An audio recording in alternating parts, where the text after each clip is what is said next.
South Korea magpapadala din ng mga tropa sa Ukraine. Mukhang mas lalawak pa yata ang mahigit na 2 taong digmaan sa Ukraine dahil balak ng South Korea na magpadala na din ng mga tropa doon. Tiyak nasasakit ang ulo nito ng makabagong Axis na pinamunuan ng Russia dahil isang moderno at high-tech na bansang alyado ng Amerika ang makikisawsaw sa digmaan ni Vladimir Putin. Ang balak na ito ng Seoul ay unti-unting nabuo matapos makumpirma maging ng Amerika na libu-libong mga sundalo ng karibal na Pyongyang ay umano'y naghahanda para makidigma sa mga Ukrainians at mga kaalyado. Dito na kaya masusubukan ang lakas ng mga sandatahan ng dalawang Korea? Ano ang magiging implikasyon nito sa seguridad di lang sa Europa pero maging sa Asia-Pasipiko? Yan ang ating pag-uusapan sa episode na ito.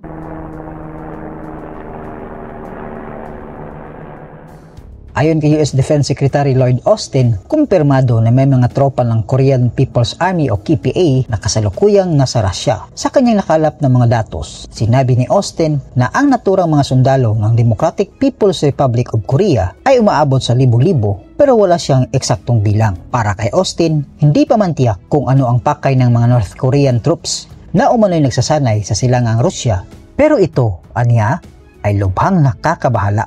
Sa report ng Yonhap News Agency ng South Korea, ilang mga kuha ng spy satellite mula sa Korean National Intelligence Service ang nagpatotoo sa malaking troop movement ng komunistang Korea patungong Vladivostok, Russia sa Hilaga.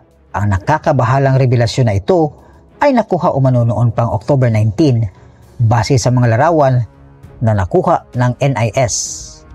Para sa mga eksperto, nakikinita na nila ang posibilidad na ito. Pero di nila lubos maisip na ganito kabilis hahantong ang ugnayang Russia at DPRK. Bago pa man kinasa ni Putin ang kanyang paglusob sa Ukraine, malalim na ang naging ugnayan ng Moscow at Pyongyang. Pareho ang mga bansang ito na sinampal ng economic sanctions ng US at mga kaalyadong bansa. At ang kanilang relasyon ay pinagtibay din ng halos 80 taong ugnayan mula pagkatapos ng World War II. Nang mapatalsik ang mga Hapon sa Korean Peninsula noong 1945 at niyakap ni Kim Il-sung, ang founder ng North Korea, ang komunismo sa ilalim ng Soviet dictator na si Joseph Stalin. Pagsiklab ng Korean War noong 1950, milyon-milyong dolyares na halaga ng military equipment ang ibinuhos ng nooy Soviet Union para tulungan ang North Korea laban sa South Korea at United Nations. Sa panahon ng Cold War sa pagitan ng US at Unyong Soviet, nakisilong sa Moscow ang Pyongyang.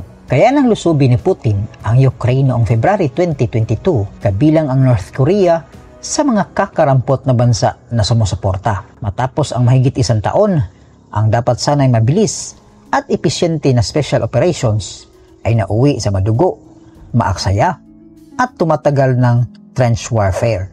Sa war of attrition na ito, ubusan di lang ng mga tauhan kundi maging mga bala at iba pang military supply.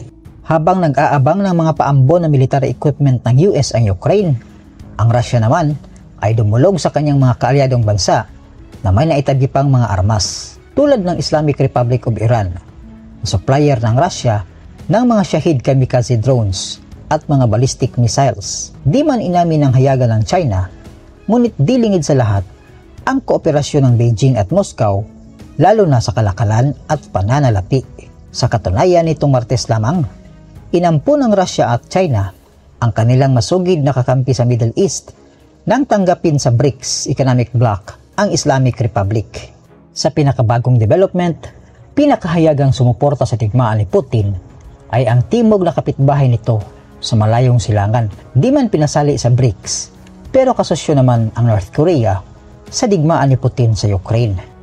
Ayon sa mga balita, sa North Korea nagsashopping ng mga bala at missile si Putin para gamitin sa digmaan.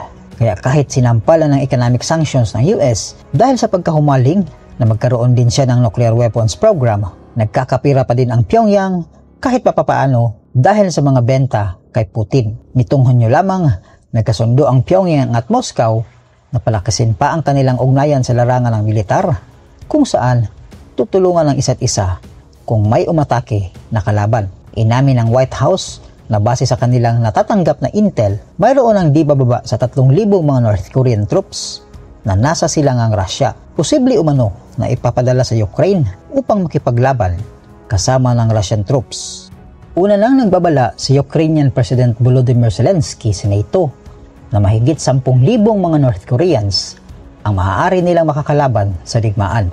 May impormasyon umano siyang natanggap na paunang sinasanay ng Russia ang 2 brigada ng North Korean troops o mahigit 12,000 katao para ipadala sa Ukraine pagkatapos. May mga North Koreans din umanong nakita sa mga lugar na hawak pa rin ng Russia. Bago nito, kunti lamang ang mga North Koreans sa Ukraine. Sila yung mga tumutulong sa construction works at pag-ooperate ng mga armas at mga bala na padala para sa Russia. Ayon sa NIS, nakapagpadala na ang North Korea ng mga 1,500 na mga sundalo para sumailalim sa pagsasanay sa Eastern Russia. Sa katunayan, nakunan pa ng video ang mga North Koreans habang tumatanggap ng uniforme at iba pang mga gamit mula sa kanilang Russian handlers. Mariin namang itinanggi ng Russia ang paratang. Ani Dmitry Peskov, tagapagsalita ng Kremlin, wala namang problema sa ugnayan ng Moscow at Pyongyang dahil magkaibigan naman ang dalawang magkaratig bansa. Pero ayaw na maisahan ng South Korea. Kaya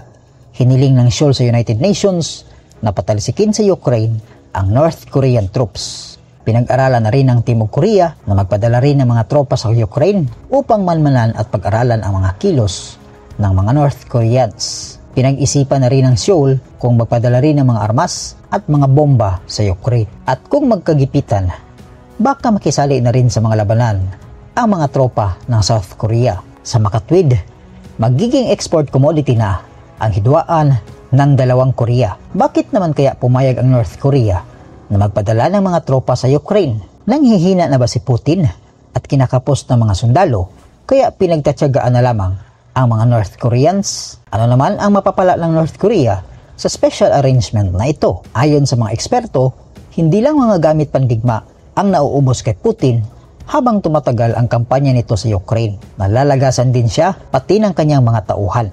Ayon sa mga analyst, ito ang unang beses na makisawsaw ang North Korea sa isang digmaan mula noong Korean War. Isa sa may pinakamalaking sandatahang lakas na umaabot sa 1.2 million personnel, pero marami ang mga sundalo ng North Korea ay wala pang karanasan sa mga labanan. Kaya malaking bintahe sa kanila ang mahimasok sa giyera sa Europa. Nahuhubog at namamanso nito ang kanilang karanasan sa digmaan. Maliban pa dito, mas lalong malaking tulong at ayuda din ang binibigay ng Russia kapalit ng mga bala at ngayon ay manpower mula sa North Korea. Ano ang implikasyon nito sa buong mundo? Nagbabala ang mga eksperto na baka maging ugali na ng North Korea ang manghimasok sa mga gulo at sigalot ng iba't ibang panig ng mundo kapalit ang salapi, teknolohiya at iba pa.